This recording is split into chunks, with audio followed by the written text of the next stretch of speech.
Hacia 1940, el gobierno mexicano comenzó a aplicar ciertas políticas para promover el desarrollo industrial del país. La industrialización cambió la vida de miles de mexicanos. Muchas familias de campesinos emigraron a las ciudades en busca de oportunidades de trabajo. Muchos artesanos cerraron sus talleres para integrarse a la fuerza laboral como obreros. También las mujeres comenzaron a aceptar empleo fuera de su casa. Las ciudades comenzaron a poblarse cada vez más y por ello fue necesario construir vías de comunicación, fabricar medios de transporte terrestre, por ejemplo, ferrocarriles, automóviles, camiones, y edificar clínicas, hospitales, escuelas y posteriormente centros comerciales. Las costumbres de las personas comenzaron a cambiar también a raíz no solo de la industrialización, sino de los avances científicos y tecnológicos. Las clases sociales con mayores recursos comenzaron a adquirir aparatos electrodomésticos que facilitaban o simplificaban las tareas cotidianas. Por otra parte, la población comenzó a modificar sus hábitos de consumo, de esparcimiento, de ocio, de maneras de vestir y de comer, influenciados en gran medida por los nacientes medios de comunicación, la radio y la televisión. Entre mediados y finales de los años 50 comenzaron a aparecer los primeros centros o plazas comerciales. Ya para los 70, los hábitos alimenticios de la población habían variado significativamente, sobre todo porque un gran número de personas trabajaba o estudiaba y para muchos de ellos era sumamente difícil regresar a sus casas a mediodía para comer. Por eso comenzaron a comer o a consumir alimentos en fondas, en restaurantes, en establecimientos fuera de casa, y con ello comenzó a aumentar el consumo de alimentos tipo chatarra con escaso valor nutritivo, fomentados en gran medida por los medios de comunicación.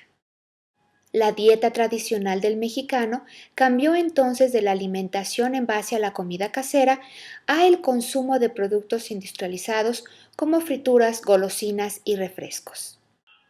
El cambio en los hábitos de consumo de los mexicanos trajo nuevos y diferentes problemas, sobre todo relacionados con la salud. Por ejemplo, el incremento en la obesidad entre los mexicanos. Por otro lado, la generación de grandes cantidades de basura que era producida por los empaques o envoltorios de los alimentos industrializados que ahora consumían los mexicanos. La basura se acumulaba en diferentes puntos de las ciudades, convirtiéndose en potenciales focos de infección. Al mismo tiempo, se incrementó la contaminación de nuestros suelos y del medio ambiente en general.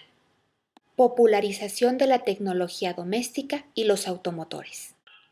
Con el comienzo del uso de la electricidad, la vida de los habitantes de las ciudades cambió radicalmente. La electricidad se utilizó principalmente para el alumbrado público, la iluminación de las casas y los lugares de trabajo y también para los aparatos electrodomésticos. A partir de la década de los 60, los hogares de las clases media y alta comenzaron a modernizarse. Era muy común que cada uno de estos hogares contara con un refrigerador, una batidora, radio, televisión, plancha, máquina de coser y lavadora de ropa. El uso del automóvil comenzó a extenderse desde 1940 en todo el país. En ese año existía un automóvil u otro vehículo de combustión interna por cada 131 habitantes. Ya para 1970, esta cifra era de un automóvil por cada 25 habitantes. Hasta 1970, lo más común era que cada familia contara con solamente un automóvil. Nueva dimensión de las comunicaciones. Como las comunicaciones eran consideradas pieza estratégica para el desarrollo industrial del país, el gobierno estuvo fuertemente involucrado en este ramo desde sus inicios. En 1947 se fundó la empresa Teléfonos de México, la cual desde entonces y hasta 1990 fue manejada por el Estado, esto es, por el gobierno. En 1940 había aproximadamente 168,000 líneas telefónicas instaladas. Ya para 1970 la cifra se había elevado a casi 1,5 millones de aparatos. El telegrama era, en la década de los 70, un importante medio de comunicación. Diariamente circulaban un promedio de 50,000 mensajes entre las principales ciudades de nuestro país. En 1969 existían en el país 77 compañías de aeronáutica civil, entre las cuales destacaban Mexicana de Aviación y Aeronaves de México, hoy Aeroméxico. Medios de información y entretenimiento, radio, cine y televisión. De 1940 a 1970, el desarrollo más importante que tuvieron los medios de comunicación fue su masificación, esto es, que en poco tiempo podían llegar a muchísimas más personas. Los medios de comunicación que más auge tuvieron durante esta época fueron la radio y la televisión. Esto por la relativa facilidad con que podían llegar a grandes números de pobladores. El cine y la prensa, si bien fueron importantes, no tuvieron el mismo auge que el radio y la televisión. Esto debido a las limitaciones económicas y de analfabetismo. No todo el mundo podía pagar un boleto para ir al cine con frecuencia y no todas las personas podían leer la información contenida en los diarios y revistas debido al analfabetismo. Las cadenas radiofónicas de alcance nacional en nuestro país fueron fundadas en esta época. La XCW en 1930, la XEQ en 1938 y Radioprogramas de México en 1941. En 1940 se inició el periodo conocido como la época de oro del cine mexicano. La producción cinematográfica abarcó en ese entonces múltiples géneros, como la comedia, películas con temas históricos y rurales y melodramas urbanos.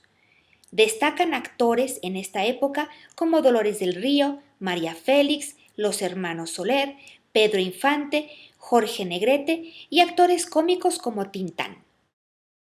Las primeras transmisiones de televisión en nuestro país comenzaron en la década de los 50 con la creación de los canales 2, 4 y 5. En 1955 se funda el consorcio Telesistema Mexicano AC, lo que hoy es Televisa. Entre 1950 y 1970, las actividades de ocio para las clases media y alta eran bastante variadas. Se usaban los salones de baile, los clubes nocturnos, las corridas de toros, el fútbol, el béisbol, las visitas a los museos, al cine, al teatro y los restaurantes. Por otro lado, las clases bajas practicaban los deportes en las calles y participaban también en fiestas y bailes populares. Como consecuencia del mejoramiento del nivel de vida, de las comunicaciones y de los medios de transporte, el turismo comenzó también a desarrollarse. Los turistas nacionales comenzaron a abarrotar las playas, las ciudades coloniales, los balnearios y otros lugares de descanso y de recreación. También en esta época creció el interés y la afición por el deporte. Ya desde 1922, la educación física era considerada materia obligatoria en la educación básica.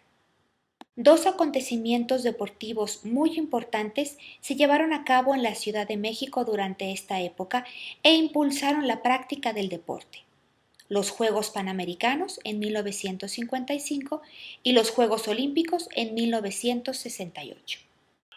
El papel de la mujer. En nuestro país, las mujeres han tenido que sostener largas y difíciles batallas para aspirar a obtener la igualdad de derechos y oportunidades para estudiar y para trabajar. En 1940 se constituyó la Alianza Nacional Femenina, la cual demandaba plenitud de derechos y acceso a los puestos públicos para las mujeres, quienes en 1952 adquirieron finalmente los mismos derechos políticos que los hombres. Sin embargo, aún queda un largo camino por recorrer para las mujeres en México. Todavía no es suficiente su representación en los puestos públicos y muchas de ellas son todavía sujetas a la discriminación y la agresión.